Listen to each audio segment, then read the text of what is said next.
Welcome to Upstream. I'm Shane Morris, and I'm joined today again by Wayne Sender to talk about my conversation with Dr. Rick Lindroth on Upstream about the environment, ecology, and how both of these concepts relate to our faith. This was a fun conversation, but also one I know is liable to create a lot of controversy and further conversation because we did talk about climate change, which of course is a political hot button issue. But I wanted to have this discussion because there is just such rich potential here for, I think, application of the Christian worldview in ways that we don't normally think about, and potential too to unravel some of the associations that we normally have and we think go together as a package deal that don't necessarily go together. So Wayne, welcome. Excited about talking more about the environment. Yeah, Shane, this is an awesome conversation, partly because we just got back from Wilberforce weekend this last weekend. It was a whirlwind. There were a bunch of people that came up to me and to you, I know, and said that how much they appreciate the show. So I'm super excited because I'm like, oh, there's real people that listen to this. I get that sensation every single Wilberforce weekend. It's like you're here behind a microphone and it's just going out into the ether and you think, who's listening? Is anyone listening? And then finally you see all the faces of the people who are listening and they express appreciation for this or that episode. And you're like, wow, okay, I'm ready. I'm on a high when I get home. I'm ready to do what I do again. But, we're not sitting face to face here most of the time recording in person. We're recording over hundreds and possibly 1,000 or so miles. So, it's so good to get out once in a while. I'm just trying to say that we've been very isolated, especially since COVID began and the trips to the office have become rarer. Right. And I think that's why I appreciate this episode maybe a little bit more, because I know how much you love nature. You get out into it. And to be honest, I do too. I grew up on a farm. We did a lot of farming activities growing up. I was in 4-H, so if that doesn't paint me as this guy that just loves to stick wheat seeds in his mouth and walk down the street and the gravel road. Did you do the animal contest where you would raise like a prize pig or a prize chicken or something like that? And then yeah, but it wasn't as good as Charlotte's Web. There was none of that. Okay. We didn't have any cool situations where the animals miraculous would talk to us. Spider webs. Okay. Yeah. But it was super awesome. But I kind of when you guys talked about this, it roused some of those memories or emotions, because you talked a lot about environmentalism. I think it was Dr. Lindroth, or maybe it was you that used this phrase. We talk about it sometimes with great suspicion, especially as maybe conservative or as Christians. There kind of is a tendency to kind of look at it that way. But Dr. Lindroth talked about this science of environmentalism, and he's a scientist, but he talked about how oftentimes when we look at ecology and environmentalism, we look at it as if it has to do a lot with morals and ethics more than science, and we kind of approach it that way. Can you help me understand a little bit why, as Christians, that shouldn't, there's part of me that says that shouldn't be that far of a stretch for us, and there's other parts of me that think, well, it's the environment, we're going to take care of it, and just work through it, So there's not a lot of morals or ethics to it. It's just kind of like, I'm going to mow my lawn, or I'm going to till the field, or I'm going to do these things, not necessarily morally or ethically, but just because it's also this sense of this is what we do because this is what we've been given. So help me understand why it's important maybe to engage morals or ethics, or maybe why we should maybe pause on it. What are your thoughts there? I re-listened to the episode a couple of hours ago, and one thing that struck me, in fact, one of the only things I was displeased about was that I wasn't sufficiently clear on the distinction between environmentalism and ecology. So ecology and Dr. Lindroth really kind of corrected me early on about this. Ecology is the science of how living things work together, how organisms work in an environment. So it's like studying food webs or food chains and the circle of life or something, along those lines. It's the understanding of how the natural world works on an observational level. Ecology plays into our understanding of the broader environment, which then is sort of analyzed through a moral framework, or an ethical framework, I should say, by environmentalism, which is an ethical cause that at times is better classified as an ideology, I guess, which is concerned with the right and wrong of preserving or protecting or saving the environment and all those interactions that take place there. So yeah, ecology feeds into environmentalism, but I think that it's important to distinguish between the two because ecology is more of an is sort of thing and environmentalism is more of an ought sort of thing. Taking crime statistics is an is profession. Dealing with crime in, legislation and so forth, that's an ought profession. And that's what's happening here.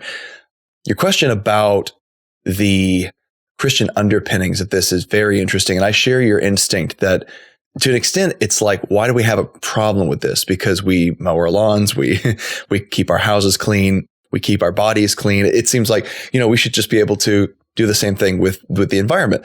The difficulty there, I think, emerges, and this is really at the root of the whole discussion, if you ask me, is that we're not very good at seeing a picture that's that big.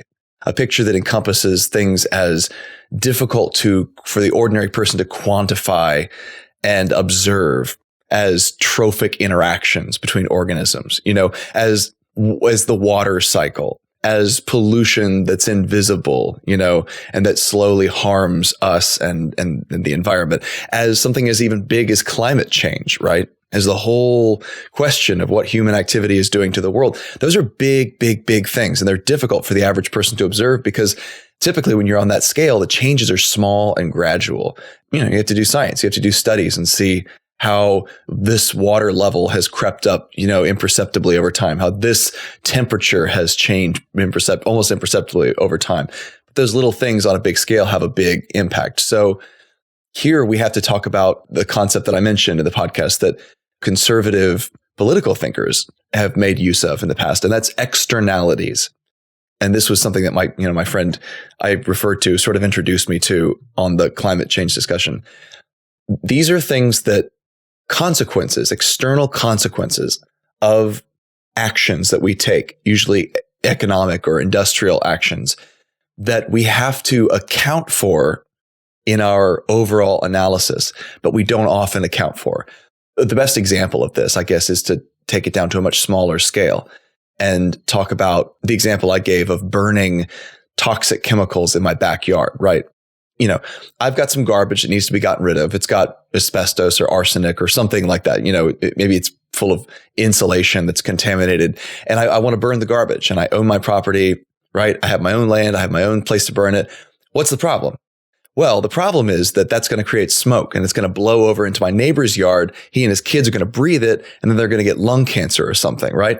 That's an externality. That's something that is not automatically, taken into account, but must be when I do that action. And the same thing applies on a much larger scale to the stuff we do in the environment.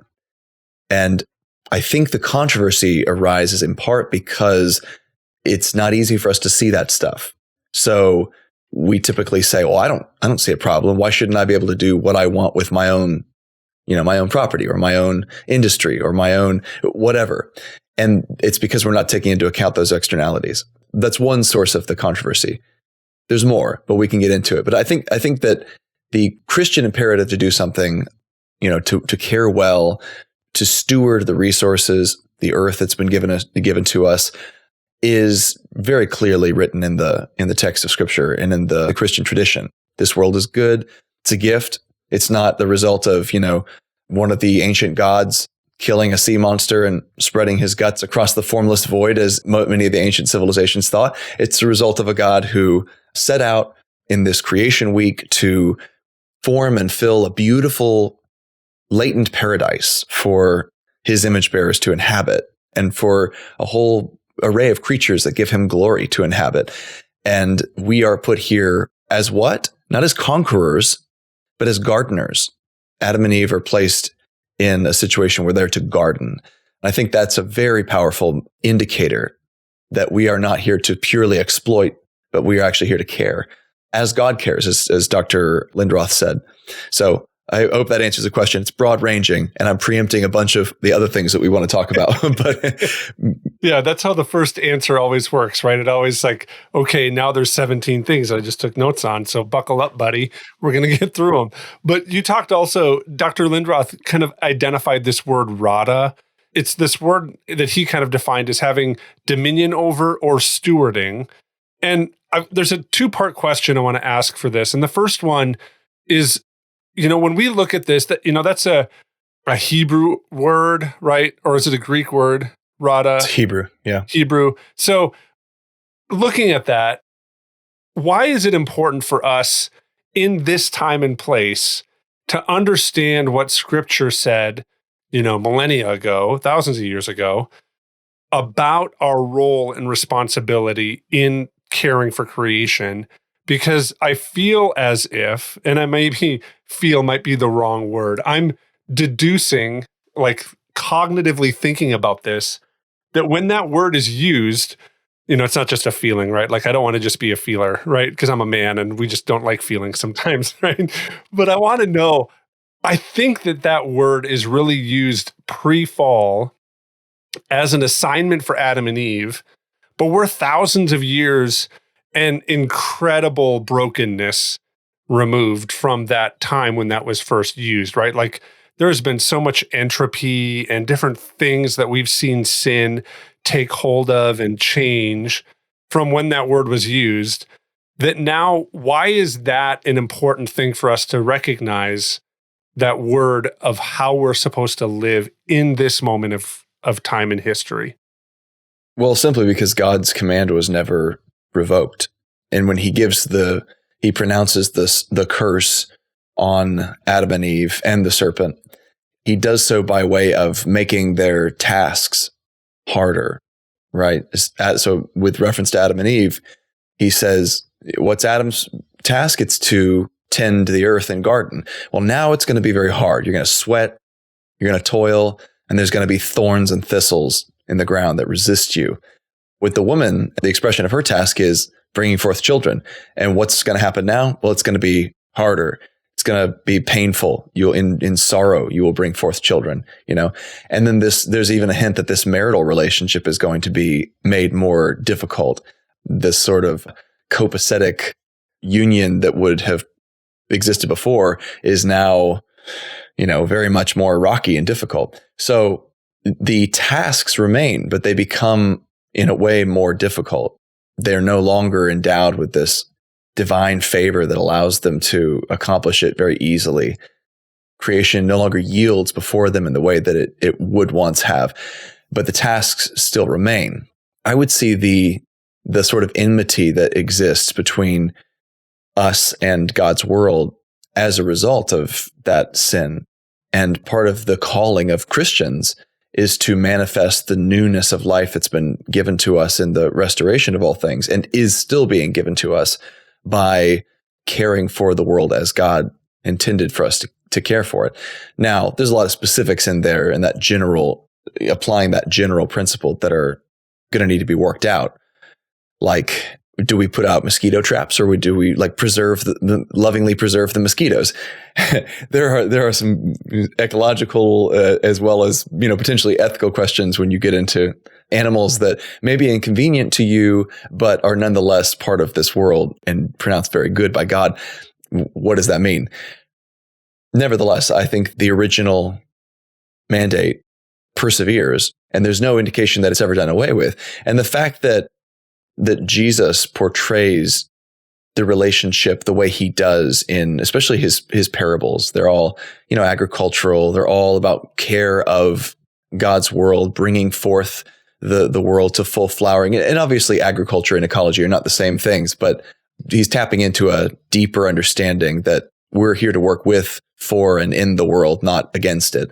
And that as he makes all things new, then he's going to make the world itself new. And Paul, ratifies that understanding when he says that the creation itself is groaning in the travails of childbirth, awaiting the revelation of the sons of God. It's awaiting its redemption in us. And that when we are redeemed, as we are being now, and as we will be at our glorification, then all of creation will be brought to new life alongside us. One of the implications of that Christian concept of the already and not yet, the fact that the redemption is inaugurated but not consummated, is that that's our job now. It's not something that we get to just put off till later. And Dr. Lindroth and I, of course, talked about that too. the model that sees us as responsible in the here and now for bringing about a redemptive relationship with creation and not just putting it off to some future escapist date where everything is going to be either remade new or all the problems are just going to be magically fixed in some way. I don't think that's the right attitude to have. Yeah. So that brings me to my next question, and I'm going to let you in on a little bit of a secret. It's a family secret, but now the world's going to know. So the secret sauce is out there, right? Everyone's going to start making their own chicken, whatever. Oh, are we going to get the footage of you and the boy band? No, that's actually next week when you talk with Os Guinness, and I'm going to find an amazing way to bring that in. But but I have this question. So I grew up on a turkey farm, and in the caste system of farming, turkey farm is pretty low on the caste. We did a lot of grazing, and we would naturally allow the turkeys to graze outside, right? Like they would pick the bugs and whatever. It was just kind of the way we did it. But when it rains, turkeys would look up to see where the rain was coming from, and they would sometimes drown. And so we had to, which is crazy, right? Turkeys aren't the smartest birds, which may be why we ended up farming them. I don't know. But we had this challenge with that because we had to work through this reality. And I think this kind of goes in with dominion and stewarding a little bit, because when I look at that word dominion and I look at that and understanding of it, and I look at the word stewarding, there's a way that we've approached, especially like, and I'm from this part of the country, so this is the way I think, but with farming, oftentimes we can try to steward things and get them to foster and flourish and grow in the natural ways that they're designed to grow, right? So I think that's kind of going into what you were talking about in Genesis 1, where this is the call that God has for us, and it hasn't changed. God has put these systems in place for farming or for growing or for taking care of our house, all these things. But at some point, I believe there needs to be some dominion that's established and set up. So inside of a farming context, I have to guide or direct these animals maybe to grow in a way that they might not have naturally grown, but I'm going to now protect them or help them grow. And I'm going to exert a little bit of dominion, and then I'm going to put them into a barn. We're going to grow them in a different way. And there's all kinds of ethical things that we could get into with how turkeys are raised and whatever. But I guess I want to ask more this more fundamental question. Looking at dominion and stewardship, I got the impression that we are really called to stewarding, and that dominion, establishing dominion is not really seen as right. But I want to push this point, because I think that sometimes we look at the order of creation, fall, redemption, restoration, and my impression is that redemption requires us to establish a level of dominion or dominance on the created order to bring about, whether it's the way that it was designed, or the will of the Lord, or we're going to work inside of God's timeline, or all of those things. You can use whatever analogy you want to use, but there needs to be some point where we, as humans, engage in creation, not just to steward it, to make it flourish to the way that God had it designed to in the garden, but actually to be a redemptive or restorative work on earth. Does that make sense?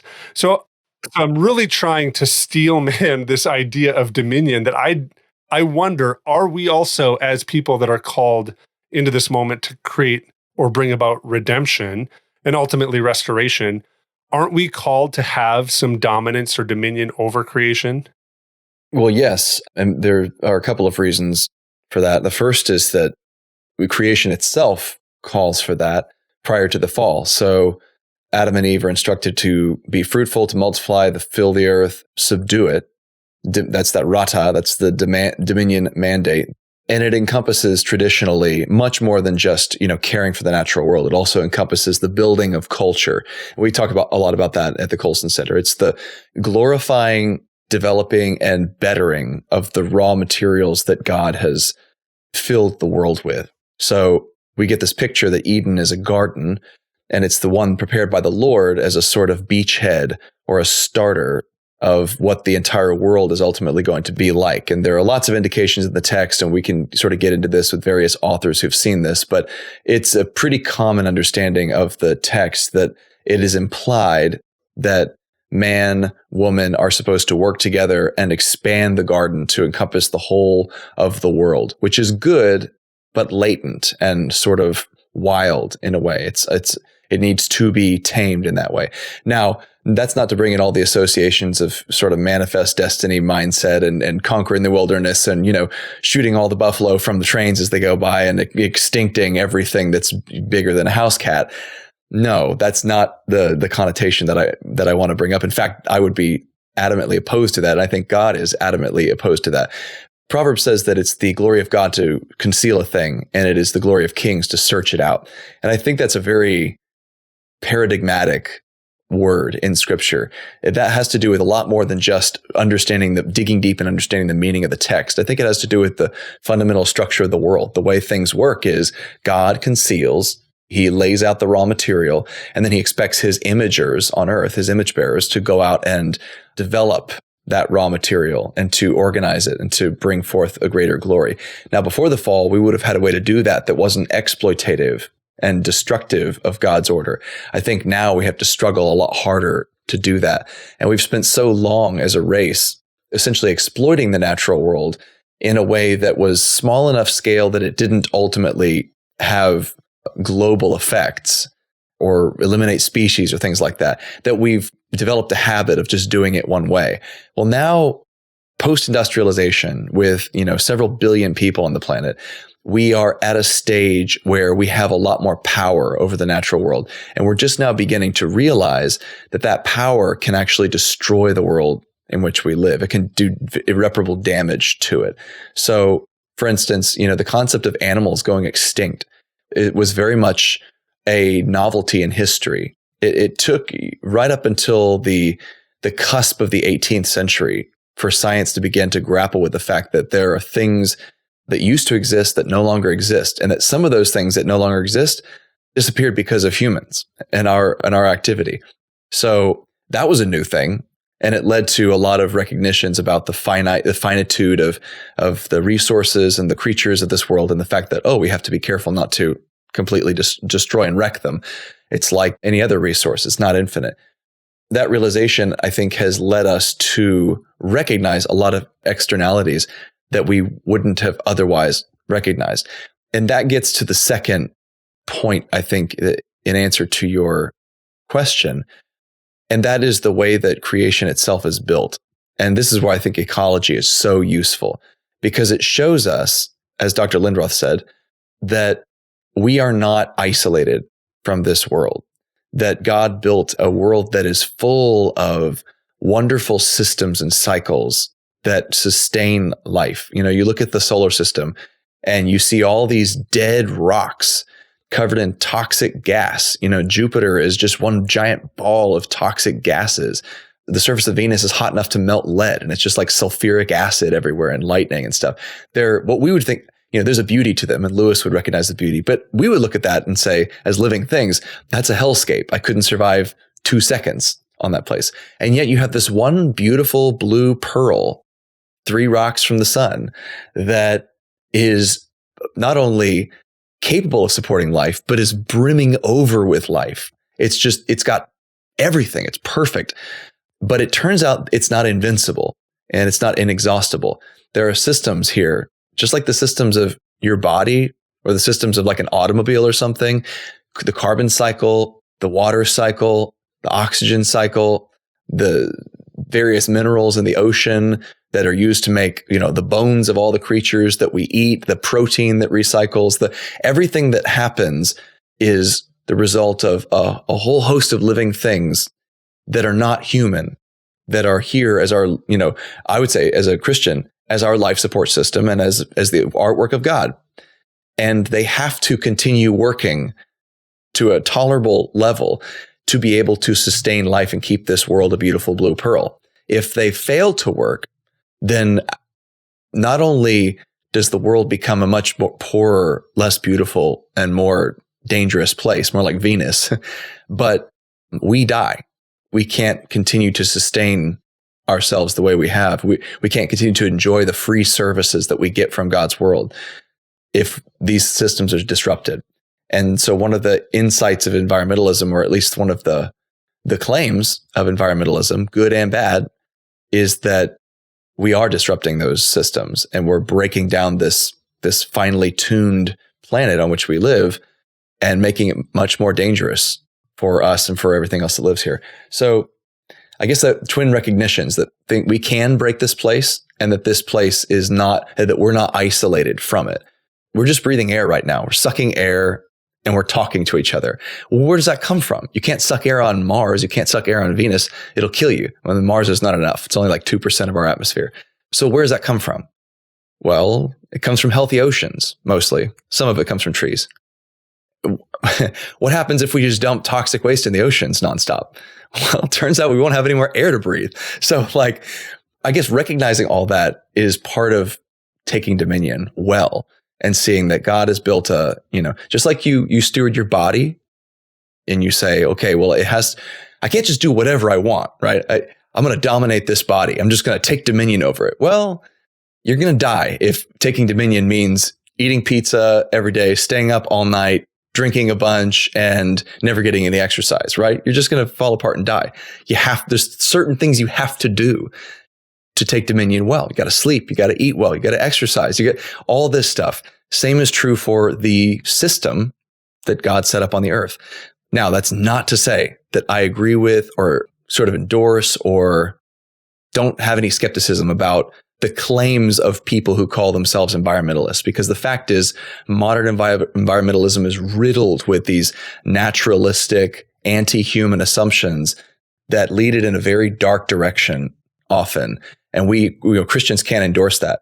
But I think that it's a distortion of something right. It's not a wholesale aberration from God's call on our lives.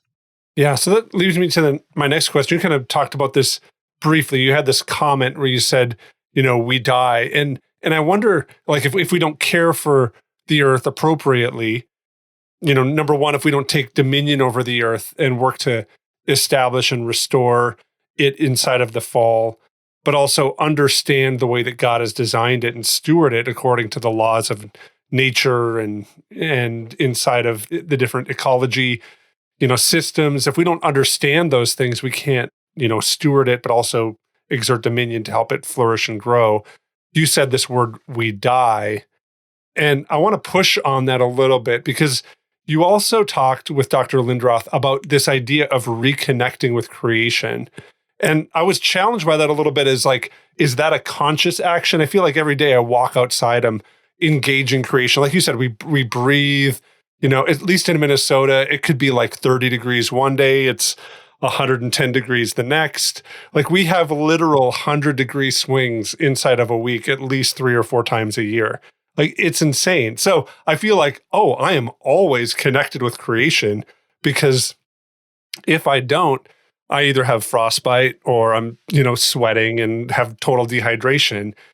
When you guys were talking about this idea of reconnecting, it led me to that scene in WALL-E where there's that big chubby guy with the, icy, and he's sitting there drinking. But he recognizes that there's this beauty inside of the earth, of creation. And WALL-E, I feel like, is a little bit of maybe, I don't know if this is what you're trying to get to in your discussion, but when we talk about reconnecting with creation, that movie WALL-E, I feel like kind of brings us to that place of reconnecting, understanding the beauty and our responsibility in caring for the earth. And I want to ask you this question: how much does beauty play? Because I think sometimes we look at ecology or at environmentalism, and it tends to be very much kind of a science, a cut and dry idea, right? Like there's mathematics involved in it, and I'm not a math major. I don't like mathematics, and so what's even worse than mathematics? It's statistical, probabilistic right. calculation. So it's basically word problems brought to life. I mean, nobody wants that. Terrible. That's probably why most people aren't environmentalists, is because most of it they just see it as a word problem. But how much does beauty play in this that we don't recognize or call out? But our call, as creative beings, isn't just to live. It isn't less than living an embodied life, but I feel like it's more than that. So can you speak to that? How important is, in our sense, in your conversation with environmentalism and ecology, how much of it is about beauty? Well, that's the intangible aspect. And that is what initially sparked my interest in having Dr. Lindroth on, because in the piece where Sarah Pulliam-Bailey spoke with him and talked about this, she wrote about this creation connection, this idea that people care about something only when they have a connection with it. They care for things that they love. And most people, like you said, in the vein of WALL-E, have lost that connection, and they need to reestablish it before they'll care. That's exactly what WALL-E is about, not just on the level of the environment and the earth, but on the level of humanity. You know, it's one of my favorite Pixars. It's actually very underrated, I think. But those people are disconnected from their own humanity. They're not just disconnected from the earth that they've left, literally, but they don't talk to each other anymore. They never even look each other in the face. All they do is deal with robots ordering, drinks and entertainment and stuff all day. They never even get in the pool. Remember that one scene with WALL-E bumps into her and she like falls over and she's like, "Oh, we have a pool? I didn't know we had a pool." Because they're like 6 generations into this voyage on the spacecraft where they've given up on the earth. And then they reconnect and they're like, "Oh, we have to take dominion here. We have to care for this place. We did it. And we haven't even been caring for ourselves. So we're breaking down and becoming pathetic." That's exactly the sort of responsibility that we're talking about in this conversation with Dr. Lindroth. But it began with a connection. It began with this connection with another person. And I'm referring back to the cartoon, and it began with this connection to a plant. There's a plant that Eve, Earth Vegetation Evaluator, who, by the way, is the dove that Noah sends out from the ark to see if the world is ready for habitation again, in case you didn't catch that symbol in the movie. By and large, the ship is the ark and, Eve is the dove. But she brings back this olive branch, in effect, this piece of vegetation that shows the world is ready. And that the captain connects with that. And he says, "Oh, what's Earth?" And then he just starts asking the computer, and he spends hours looking through these beautiful reels and videos and essentially like Wikipedia entries on Earth and all that people used to do there when they were connected to it. I love the way it just shows humans divorced from themselves, from each other, from creation, and all those relationships are just disrupted, and they only care about this pathetic little, world of digital entertainment that they're stuck in. And it was very prescient in that way. That movie looked forward to much of what we're facing today.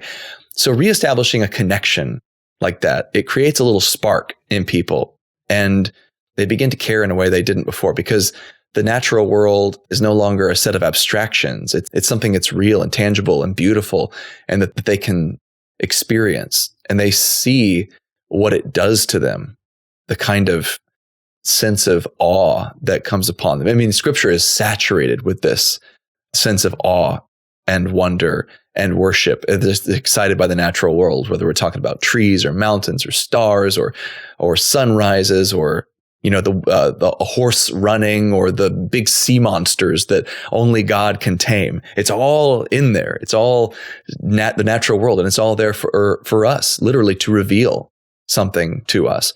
So, yeah, I strongly believe in that. People desperately need to reconnect with the natural world, and they'll find that they are immensely enriched by that. And it creates a desire to steward well and to preserve, conserve, and cultivate the garden. With the difference between like domestic things and wild things. That's a good question too, because you brought that up with the turkeys. And I'll just point out, because turkeys are wild here in Florida, and they're wild in Minnesota, I guess too. They're the ubiquitous American fowl. They were almost a national bird, right? Right. Well, yeah, there's an apocryphal tale that Ben Franklin wanted that to be our national bird because he called the bald eagle an immoral and cowardly bird or something like that. It was very funny. But he'd, watch their behavior, and he didn't like the way they stole from other birds and things. But yeah, the turkeys everywhere. And the wild turkeys happen to be pretty good at not drowning in the rain. It's the domestic ones that, as part of their breeding for maximum meat yield, right, have become rather dull. Right. So that's a pattern that you see. And part of taking dominion is doing that breeding and farming and the work that you need to do to maximize.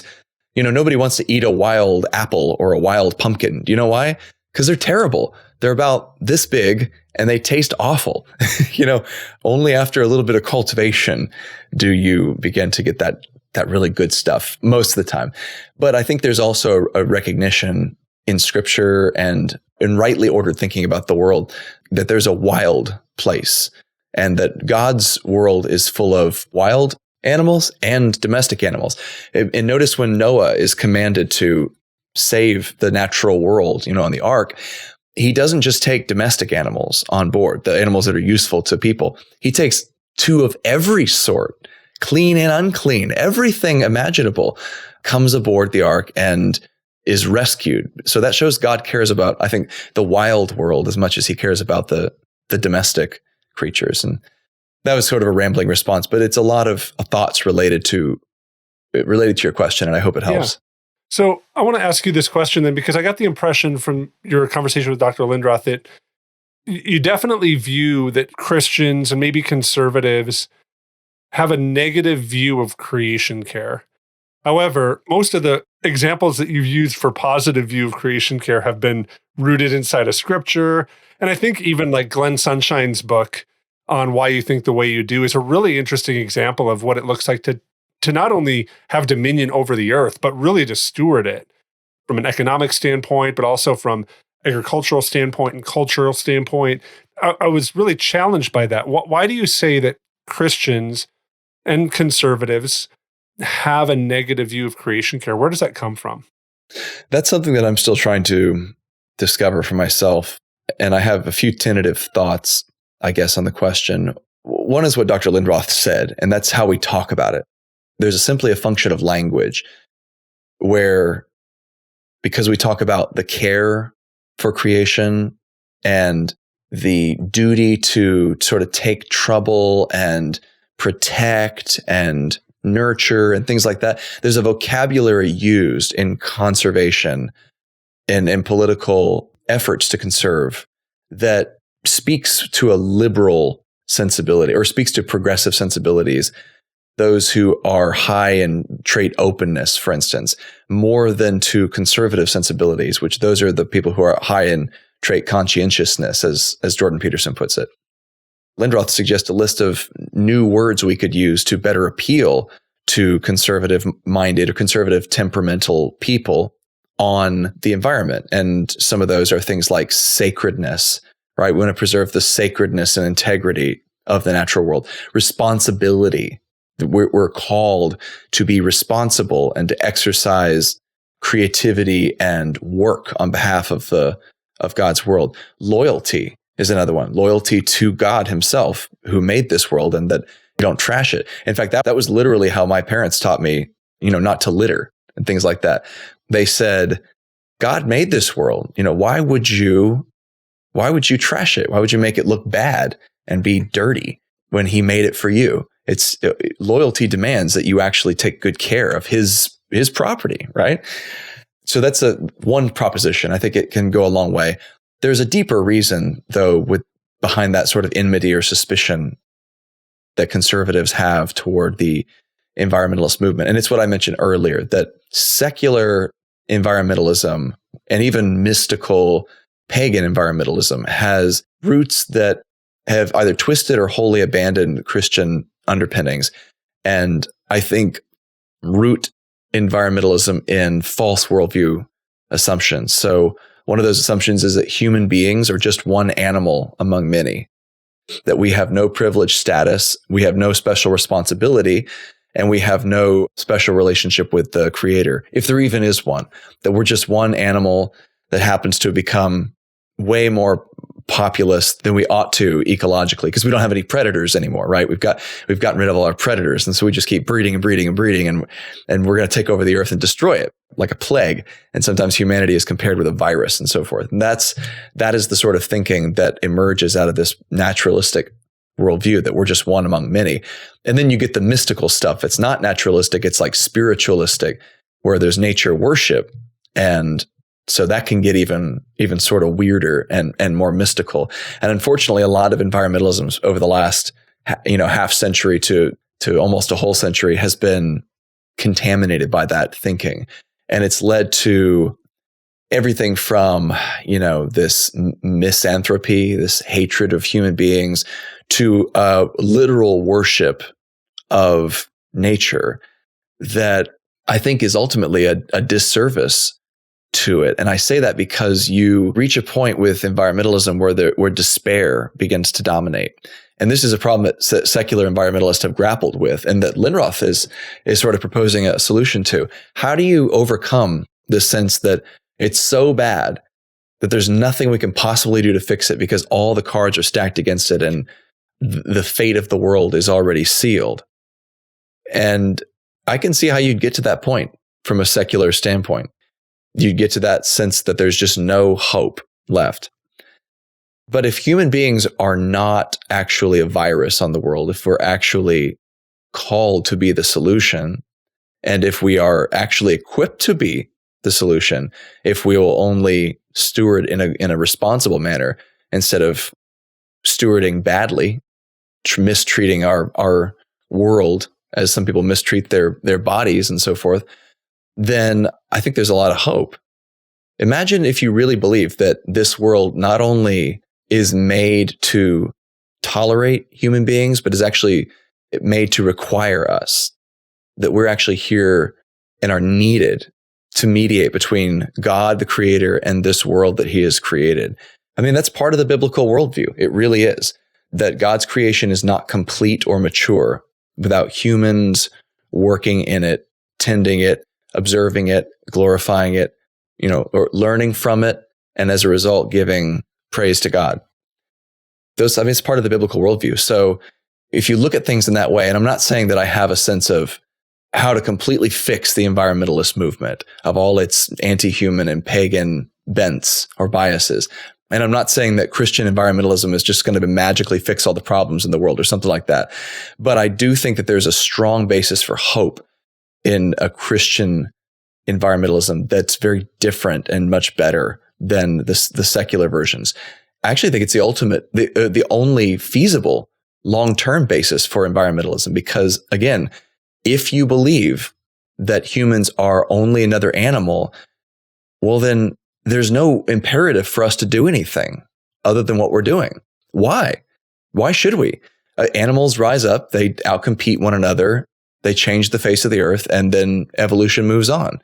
But only if you believe that we're actually higher than the animals, that we are stewards, that we are caretakers, that we are kings and queens, that we are vice regents of the Almighty, do you get this idea that we have a responsibility to do something and a responsibility to value other things for their own sake?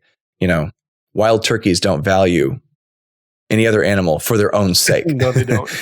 They just live. But we have a responsibility to do exactly that because we're made in the image of God. Right. That leads me to probably my last question here. We've talked a little bit about the created order, the creation, fall, redemption, restoration standpoint of this, but you and Dr. Lindroth talked about the relational side of this for a significant amount of time in your conversation. Really like that relationship between, kind of internally between man to ourselves, but then also man to God, and man to the earth. And you talked about there needing to be this level of trust. Dr. Lindroth, I think, used this phrase of we have an issue of insufficient trust, not insufficient information. We have a lot of information. We just don't naturally kind of trust each other. And I would maybe even challenge sometimes, like what you're talking about with environmentalism, we don't trust, our relationship to the earth. We want there to be one that might supersede the other. I may be positing this. I don't know if I totally, I'm thinking out loud here. I don't know if I totally grip all of this, but I want to push this or challenge this a little bit, because we do have that broken relationship. And I think that as people that are called to be restorers and redeemers, because that's in God's nature and we're made in God's image. So it's part of our nature to engage that. What are some of the ways that you see that broken relationship, whether it's between each other where we don't trust each other? Like, it's really hard to trust science. Dr. Lindroth said, if it has a .gov at the end of it, you should, he kind of trusts it. And I was kind of like, oh man, that's really hard because, and then I started to list off all the things that have happened over the last year and thought most of the challenges that I feel like I've had relationally to my neighbor have been created by .gov websites. Like, I can't, engage this. And so it's been really hard for me to think about trusting science because it has been a difficult thing in my reality, in my culture, in my situation, in my community. So maybe, dive into that. How can we re-engage that? And I do think that you and Dr. Lindroth in your conversation there, that might have been the most important thing that I think I pulled from this conversation, is that when I look at this, maybe environmentalism isn't so much this, tending or dominion or all of this, but it's really this lack of trust. Can you speak to that a little bit? Yeah, I'm glad you brought that up, Wayne, because there's an additional component of the suspicion that a lot of conservatives and especially Christians have toward environmentalism that is worth mentioning and that deserves full credit. And that is that many of the people who most ardently advance environmental causes, not only do they have anti-human assumptions and anti-Christian assumptions, but their policy proposals to fix things are, radical encroachments on liberties that conservatives very strongly value. And so there's a failure to consider the balance involved. I mean, ultimately there's a different set of assumptions about what the government is for at work and how politics should function and what political liberties were guaranteed. And so that's an additional level of distrust that develops there, and not wholly unjustly. I say that because I want to be cautious. I don't know the answer to that is. I don't know precisely the point at which the externalities of like burning fossil fuels should trump the individual liberty to do that thing, right? On an economic level. To me, it's perfectly conceivable that something that we all adopt and do as a means of transportation or power generating or whatever could be damaging long-term to our whole shared environment. And that's a question we need to ask. And if it's something that's true, then we need to really deal with it. I'm not competent to say one way or the other on the science. And I also recognize that there are serious questions of trust that have emerged in recent years about the quote unquote scientific establishment. And I would be dishonest if I didn't hide that I have a great deal of skepticism about a number of serious scientific questions, to say nothing about the nonsense, non-scientific stuff that gets sort of stamped with the imprimatur of science, like transgenderism, which there's not a shred of scientific validity to any of that stuff, but it just gets treated that way because that's one of the gods of our culture, like John Stonestreet says, that science, along with sex and stuff and self, have become a god, a false god that we put up and we worship. And so there's a genuine tension. And I'm not sure how comfortable Dr. Lindroth would be with that because, I mean, he writes at BioLogos, okay? I have a lot of problems with BioLogos' view of origins, for instance. Mm-hmm. So we may very well, I don't want to bog the conversation down in this because I loved what he wrote about environmentalism so much, but there are some real questions about to what extent Christians can or should trust the quote unquote scientific establishment. However, I think it'd be a huge mistake to just throw out the scientific enterprise and scientific institutions as a whole and then have recourse to some other means of knowing on important questions. Because the fact is, science was birthed out of Christianity, and science is a fundamentally good and Christian enterprise. And to sort of throw it away or throw in the towel on it and look for other sources of authority and trust is, I think, a deeply dangerous and anti-Christian and not, dishonoring to God sort of thing to do. So at the end of the day, questions that have bearing on very empirical realities, things that we can see and touch and experiment on and repeat in a laboratory, and things that can be demonstrated with mathematical precision and have predictive power and things like that. We should look at those things and ask ourselves, why are we skeptical of those claims? So if there's someone listening who's like, well, climate change, it's just a big progressive conspiracy or whatever. I used to think that, but I'm fairly persuaded that there's something to it at this point. And maybe that makes my listeners really, really not like or trust me. I hope that's not the case, but I'm fairly persuaded that there is something to it based on my reading. And I'm fairly persuaded that human beings have something to do with it. So that's part of the reason I asked Dr. Lindroth on the show. So in light of that fact, what do we do? How do we reckon with our lack of trust with the scientific idol or scientism when it oversteps its bounds and begins saying things like the human being is only a brain? in a body and there's no soul. When it begins saying things like a boy can become a girl or things like that, when it begins to do the business of metaphysics, that's when I think we really need to be extremely, extremely skeptical of things that are called science. I know this is difficult in a very partisan, divided environment, but just because something's called science doesn't mean it's actually science. It doesn't mean it's actually good science. Just because it's called science doesn't mean it's actually true. Much that goes under that name can be completely false and have nothing to do with observation, experimentation, confirmation of, empirical truths. It can just be ideology. And that's a fact of the time we live in. So we're called to be specially discerning as Christians, on this question of, if it claims the imprimatur of science, just as we can't unquestioningly accept everything that's labeled science, I think we have to be equally cautious not to unquestioningly reject everything that's labeled science. We cannot be those people. We have to think. And that's, part of the difficulty of this issue. But I don't think environmentalism is one of those things that we can just throw over into the pagan side of the aisle and be like, Christians don't care about this. Christians don't think about this. If you're concerned with this, you're woke, you're a liberal or whatever. I don't think so. Yeah, that's so great, Shane. I appreciate you even tackling this topic because, like you said, it can be a little bit of a third rail. Once you touch it, you get a little bit shocked because of the community. But I feel like, I don't want to even say community, but I think it's just because of the ideas that surround it. Like I live in a very rural part of the world, and a lot of my friends have felt ostracized by many, from liberal camps in the media looking at environmentalism because they're like, well, we actually care for our animals. We care for them in a unique way. It's different. We're helping them flourish and grow and develop, and we're feeding them great things. They're not scavenging. Not just the domesticated ones either. Right. Like there are few better stewards of the wildlife resources of the United States than rural Americans who are interested in hunting, for example. Right. I mean, hunting literally funds most of the animal conservation in this country. And hunters are, in this country, by and large, are extremely law abiding when it comes to like tag limits and stuff. So, but that's a sensibility issue.